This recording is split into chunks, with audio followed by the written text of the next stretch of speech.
Hello my YouTube family, আজ তোমাদের সাথে শেয়ার করবো খুবই মজাদার একটি ইজি রেসিপি। আর তার জন্য সবার আগে লাগবে আমাদের বড় টুকরো করে কেটে রাখা আলু, এঁচোড়টাকে নুন হলুদ লঙ্কার গুঁড়ো দিয়ে সিদ্ধ করে নিয়েছি। তারপর আলুটাকে নুন হলুদ দিয়ে তেলের মধ্যে ভেজে নিয়েছি।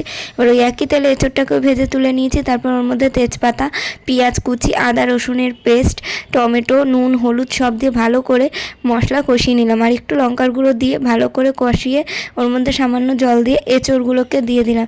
দিয়ে ভালো করে রান্না করে নিতে হবে, যেভাবে ঠিক আমরা বিরিয়ানির মাংস রান্না করি। আজ তোমাদের সাথে শেয়ার করতে চলেছি এঁচোড় বিরিয়ানি। তার বিরিয়ানির চালটাকে আধ ঘন্টা ভিজিয়ে রেখে তারপরে ভাতটাকে ফুটিয়ে নিয়েছি।